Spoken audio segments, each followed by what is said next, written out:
Do you set a timeline at all for guys to make a decision on if they're staying or leaving? I don't know how it affects, recruits and stuff.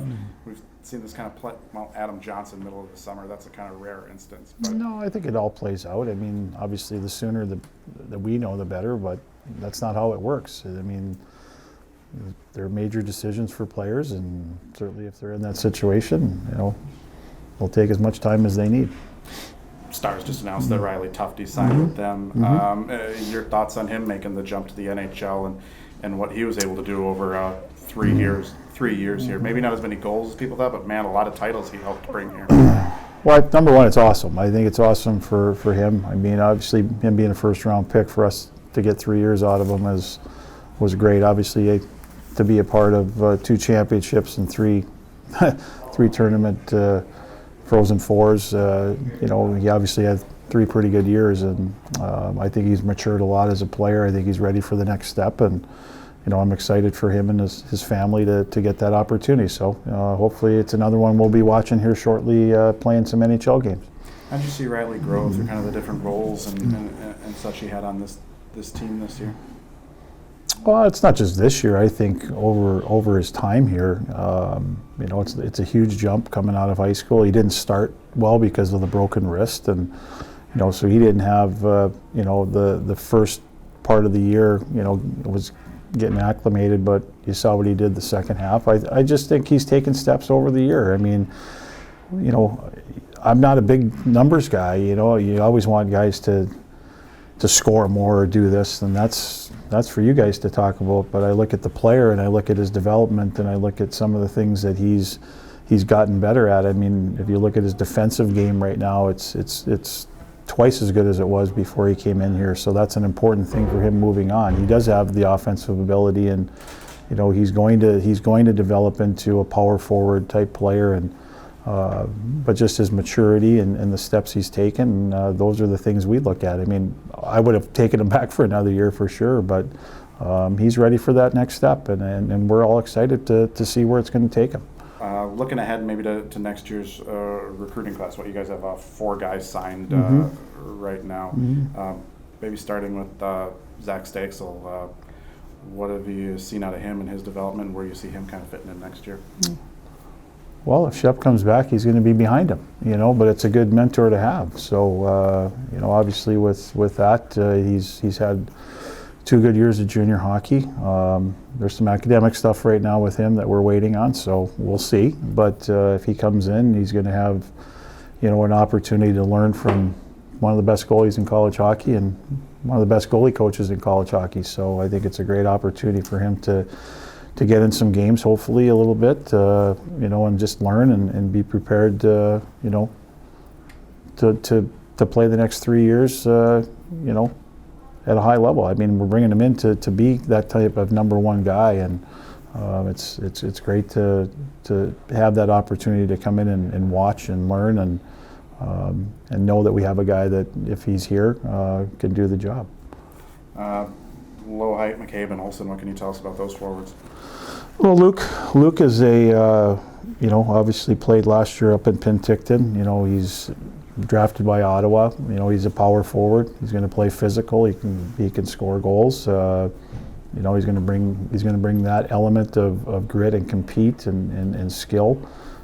Quinn Olsen's another one, same boat. A little bit younger, but has had an unbelievable 2 years of junior hockey, and he's going to fit in. Certainly on the skill level, real smart player, like a Kobe Roth type brain, so that's good. And Dev McCabe is, again, smaller, but again, good offensive ability. Again, I think he's got a really good stick, and he's, those guys are going to fit in. It's hard to say where.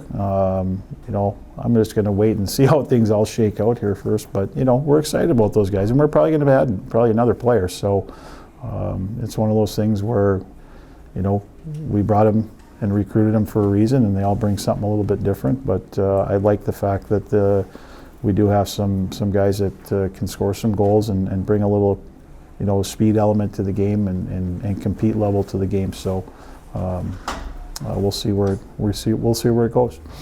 You're gonna have to try and recruit any of your assistant coaches to stick around too, or like last year? Is that enough? I'm not recruiting anybody right now. Oh. You know what? Hey, again, if guys get opportunities, it's no different than a player. They're going to look at those opportunities and they'll make the decision whether they want to stay or not. But you hope you don't lose anybody. I'm not sure. I know who you're talking about, and I hope that he does get those opportunities. This team, every team is different, and obviously returned a lot from last year's team. But how did this year's team kind of distinguish themselves as being different from what you had last year? They drove me nuts sometimes, but no. You know what? I mean, I think the parts were there. I think I think you heard me say it a lot. I think I didn't not necessarily always know if that hunger was there to do it again and try and get there. Even though when I look back at it now, I think our room was outstanding. I think there was a lot of belief in that room. I think our leaders and our returning guys just know how to win, and I think that was a big part of it. And whether they were quiet or not, whether I got after them or not, they always found that way, and they didn't really change their demeanor. I thought that's been a trademark here for, I think, the last 4 or 5 years. I think our teams play with a lot of, a great demeanor during games. I don't think they panic. I think they have a lot of belief in what we're doing, and that, more importantly, they believe in each other. And I think that hasn't changed. But no, I think I don't think it was different. I just think the challenges going into the year were a little bit different, and I thought our guys over the course of the year, managed those pretty well. How good was that game they played on Saturday? Was that their best game? By far. It was fun to watch. And as a coach, win or lose, I could live with that 40 times a year. I wish we could get it out of them, but it didn't matter. We didn't need it 40 times. We needed it in that game, and I just thought our guys were dialed in right from the get-go, and it was really fun to watch on the bench because the guys were really good. I can't say enough. It was a fun game to be a part of. We saw that a couple times, I think, during the year, maybe not to that extent, where Richie's line goes out for a shift and sets a tone for you, but how much of a tone did they set those first 30 seconds? A lot. And you know what? I mean, we went off the Quinnipiac game. I think they set the tone in that game too, and I know they did it a number of times during the year, but when you're looking at matching lines, that's why Peter's line started against Bowling Green and certainly against Providence, but we just felt we needed those guys and the way Parker was playing and just the leadership he had. We decided to go with those guys regardless of who UMass was starting, but they really did a great job in getting out there and kind of, we talk about it all the time, having good starts, having a good first shift or 4 or 5 shifts, setting the tone, kind of dictating the pace, and I thought those guys did that for sure. Sometimes you'd match, sometimes maybe you don't match as much. Did you match a lot of that UMass game? It felt like you were just putting guys out there against anybody. Yeah, I mean, the luxury we had was the way Jade's line played all year too, and guys are pretty good coaches, right? They're, as much as you want to go, this line 1 through 4, guys switch up a little bit, but that didn't scare me at all because we had those guys, playing well, and obviously that game everybody played well, but and I think sometimes that's good when you don't know an opponent as much as maybe we do with the teams we play in our league. You kind of just play your game, and you also kind of just let your guys play, and I think that kind of played out more in that game too. It just let's get these guys going, and if something wasn't going right, then we'll make some adjustments. Scott, is there any chance that you'll take a video of that championship game and maybe play it the first day of camp next fall? No, I've never watched a championship game in its entirety for the 5 that I've been a part of, and this won't be any different. I just meant for the perfect game, just to show your guys. No, I don't want to know because I'll pick it apart. I'll probably figure out that there's something wrong. So I'm just going to enjoy what I saw, and I'm going to move on, and that's what I've done with every game. Okay. I meant you could show it to the players. You don't have to watch it. They can watch it. They can watch it. I'm not watching it. I'll probably see highlights and bits and pieces like I've done, but I've never watched any game in its entirety. Maybe when I'm done and old and really crotchety, and then I'll go and watch it. Scott, did you see Parker kind of have the same effect as Carson did last year over the last 4 games? kind of putting the team on? Yeah, but I think throughout the year, but he really, you saw that determination. There's no question, and that's the nice thing about those guys having gone through that before and kind of experiencing both ends of it. I mean, obviously they knew they were close. I think he really set the tone for our team. He scored big goals, as you saw, but I just thought he played great hockey for us. And again, it was one of those things. I said that last year with Carson. He wasn't gonna be denied, and I thought Parker stepped up and did the same thing, and that was evidenced the way he played. And I think our team followed. Did you see Parker kind of learn a lot from Carson over last year and kind of this year? Well, I hope he did. I mean, I think all the good leaders take bits and pieces from other good leaders, and but you still got to be yourself. And I thought he was this year. Obviously, they're a little bit different, not from a work ethic standpoint or example on a daily basis standpoint, but personalities are always different, and you don't want guys to change. But I'm sure that if you asked him, he probably took some things from him. He's probably taken things from different, other different guys or captains that he's been around, and I think that's what kind of molds you into your own personality and your own leadership style. So whatever it was, but we knew that. We knew we were going to have a good one when we recruited him, and he lived up to that bill for sure. Wouldn't be a surprise to see him in a similar spot like Carson is right now, playing in the NHL. Maybe he's going to have some opportunities for sure. So it's certainly exciting for him too, and hopefully that's something that I think might get done, in the next week or so. Kriegs too gonna have some of those opportunities. Yeah, I think they're all gonna have opportunities. I think I haven't talked to Peter about if he's talked to anybody. I mean, I've gotten a couple phone calls, but I did talk to Parker just because I had talked to his agent. So I hope all those guys get opportunities, and they will. Billy's speed makes him an intriguing pro prospect, doesn't he? Guys have told me that he might even be faster than Perenovich out on the ice there. Well, he is fast. I know that. But yeah, I mean, they're all going. Like I said, they're all going to get opportunities. Some might be at higher levels. Some might maybe go to Europe. I don't know. I haven't talked to those guys about that. I mean, I told them if things start to happen, just let us know. And right now, I think it's only been 2 days, so hopefully things do start. Hopefully they start getting phone calls and do have those opportunities in the next week or two. Reaction to being named head coach of the World Junior team? Excited. It's an honor. I mean, I thought, I kind of knew that might be a possibility when I did it as an assistant last year. That's so to get the call, certainly I wanted to make sure it was the right thing and talk to a few people regarding like the staff, and I think that's important, which will get announced next week. But it's a great tournament. I know the players that we have. There's going to be some good ones, so I'm excited about the opportunity to work with that group. But I think we're going to have a great staff and hopefully a great group of players to keep that medal streak going. Scott, outside of obviously raising the trophy on Saturday, is there kind of one moment that'll stick with you more than others from this season?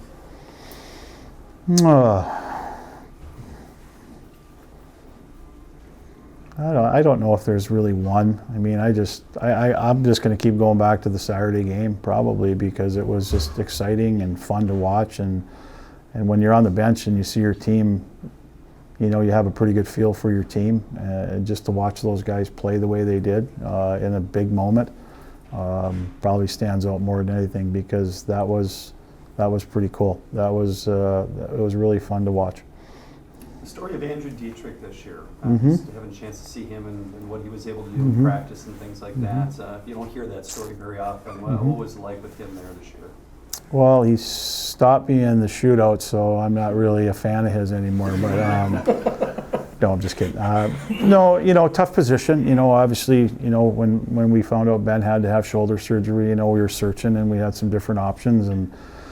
Got some names, and then obviously it worked out that he got here, and I think did a good job as far as fitting into our team, and I think he was pretty excited to be a part of it for sure. I'm not sure he thought it was going to end the way it did, but just to to be at school on a club team, and all of a sudden you're over here and getting equipment and eating meals and going on road trips and things like that is probably a little bit different or a little bit more than he expected. But I thought he fit in well, and I thought he worked hard and gave us some depth there too. So it is a pretty cool story. Like I said, his first road trip was to Arizona. I'm not sure. We cut his normal Christmas break short because that's probably what he was planning. But it was kind of fun to have him around, and it was important that he fit in. And I thought he was a good character kid that did fit in our room. Any kids, incoming kids, we should look for a World Junior Summer Showcase this summer? Mm-mm. No. Okay. Not coming here. Not coming there. Non-conference for next season for folks that don't know. We announced our schedule yet? Am I No, supposed to do that? The conference schedule's been announced. Yeah. It was just announced. Am I supposed to do that? I don't know. Bob, am I supposed to do that? Can I do that? No. See? They'll announce it. I got in trouble last year, so I'm not Oh, gonna. that's right. I forgot about that. Let's enjoy Sorry. Let's enjoy this season. I would, but I can't. See, you heard it, right? Scott, when you talk about the high of watching from the bench of that last game, you've had a pretty good run of highs here in the last month. I mean, going back to the Denver and St. Cloud games, the frozen face-off, I mean, those were pretty close to perfect, weren't Not like this one. they? Okay. Not like this one. But the competition was as good. Competition was good. Might have been better. That's what I mean. Might have been better. Because But- I thought that game with St. Cloud, double overtime, was as good a game. It was a good hockey game. It didn't start very well for us, but it was a good hockey game as it wore on. But from start to finish, I thought we were the better team Saturday. Yeah. And like I said, the result obviously is what we wanted, but if we would have played like that for 60 minutes, I would have been really proud of our team regardless of the result. But we got the result we wanted, and they deserved that because they played that well. You've had a few of those public ceremonies over the last 3 years. Last night, the turnout and being able to get on stage. What did that mean? I thought it was kind of cool to have it up at Romano. It was kind of a nice intimate setting, and they never get old, I can tell you that. I mean, it's obviously fun to celebrate those at the end of the year, and it's again, tribute to our players and how hard they worked during the year, and so it was fun. It was fun. It was fun to have it in a little different venue. I mean, maybe it was down here, maybe we would have got more people, but it was kind of fun to change it up. But they never get old, and hopefully everyone appreciates that because we certainly do. Do you know how many text messages or phone calls regarding Saturday you received? I'm still getting back to the ones on Saturday, so there's been a lot. There's been a lot. Has it set in yet? Everyone set in? Uh, Running around doing everything. And this is going to sound stupid, but usually on Monday I'm ready to get back to work, believe it or not, because there's work to do. But over the week it will. I mean, obviously it's special, it's exciting. I mean, I'm not going to sit here and downplay that at all because this is pretty, to do what these guys have done, doesn't happen very often, and to win your last game and win a national championship, whether it's 2 in a row or 3 in a row or 1 in a row, I mean, those are special moments. So we're all going to enjoy it, but the players are probably going to enjoy it more than the coaches. But normally it's a couple of days and you're kind of back into the work thing. It sounds kind of boring, doesn't it? But it's really true. And but there's times we'll savor it and we'll have fun with it. But they're special. So hopefully I'll probably enjoy it a little bit more as the summer goes on. You excited to have back-to-back summer reunions now in 5 years? It's going to cause problems down the road. I know that because I got to go back-to-back years. So might have a liver transplant by then. But Coach, a lot of congratulations coming from former Bulldogs. Brett Hall even had a personalized message for you guys on Twitter. When a legend like that kind of reaches out, it's kind of big to almost the players. It kind of impacts them a little bit more. What was that kind of? well, yeah, I mean, all these. I mean, these championships are not. It's not just our team. I mean, it's our community. It's our university. It's our alumni. I mean, when you see that, I mean, it has an impact on them. And they're excited about that. And to me, that's what it's all about. I mean, you know, to have that, special thing for everybody, because I know Holly was part of that group that they didn't win, right? So, but that's the impact these have, and that's the excitement it creates, and I think that's the other fun part about this is that they don't happen all the time, and I know we've been fortunate here to win a few, and like I said, you always appreciate it, and hopefully people continue to be excited about that, and it always raises the expectations. So we know that, and but to see the people excited, that's huge. I mean, we've got a great fan base, we've got great support, we've got great alumni, and those things are pretty cool. Scott, late in the season, you deployed kind of a neutral zone trap a little bit more than before. Was that kind of practice for what you thought might be coming in the playoffs? Well, actually, we played the same neutral zone all year. Yeah, right? I know. I just thought you did it a little more near the end, and I thought maybe we were just better at it. I don't know.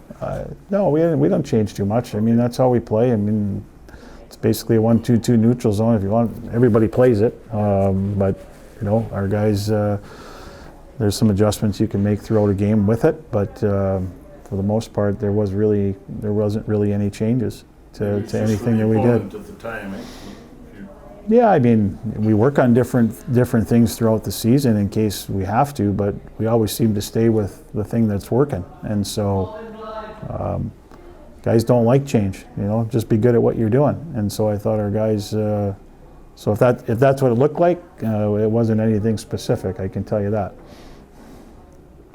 This latest title give you a upper hand in picking the fishing spot this summer amongst your buddies? I hope so. I would use maybe it. they'll tell me the secret spots. Yeah. Hopefully I can get out fishing. Hopefully the ice will be off the lake soon. That's when the off season officially begins, when you get. There's no off season, you know that. Not in this game. Is it too early to start thinking three-peat? No, why not? I mean, everyone else is going to be, so we're just going to enjoy this for now. No, we'll see. I thought our guys did a really good job with that this year, and not talking a lot about the previous year and just letting this year develop. And we're going to do the same thing when we start next year. The year's done. It's a new group, and you focus on trying to become a better hockey team every day, and hopefully you're playing in the last game of the year, and that's going to be the focus again this year, just like it's been every year since I've been here. Is that easier said than done with young people, trying to get them to look ahead as opposed to looking back? Especially off an accomplishment like last year. Well, again, there's going to be challenges every year. I mean, I can't be in their brain, but we're going to go about it the same way. Is there going to be references to the year before? Always, but a lot of it's brought up by you guys. So we try and keep one in their room. We try and keep them focused on what they need to do. And you know what? If their minds drift a little bit, that's human nature. But for the most part, I thought our guys did a good job of that, and just kind of let this team create its own identity and find its own way. And I thought that was really important to having success this year. And because it's easy to reference things in the past, and we try to look forward. So hopefully this group can do that again next year. Did that St. Cloud series maybe help galvanize your group a little bit, looking back in the way you played in the postseason after kind of the heartbreak you had in that building?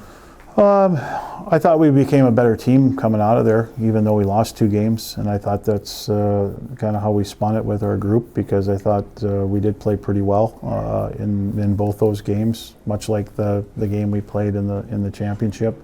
2 pretty good teams going at it, a little bit different styles, but I thought our guys felt like they deserved to win those games, or at least one of those games. So it wasn't like you walk out of there when you get swept. I remember the previous year in November when we had all those injuries and we got walloped pretty good, and guys are walking out of there, with not a really good mindset. And I thought we walked out of there where guys were, maybe a little upset with how those games ended, but felt that we should have won 1 or 2 of those games. So I think we took that into the playoffs, and we kind of spun that weekend into more of a negative or a positive than a negative. And I thought our team kind of went from there, and obviously we did pretty well because we didn't lose. But but that's how guys feel. I mean, again, it goes back to how you play. I mean, players know too. But it was a good response to that weekend for sure. But the guys did that all year. If we had a down weekend or a down game, we always responded, and they were always bouncing back and usually playing a better hockey game or finding a way to win.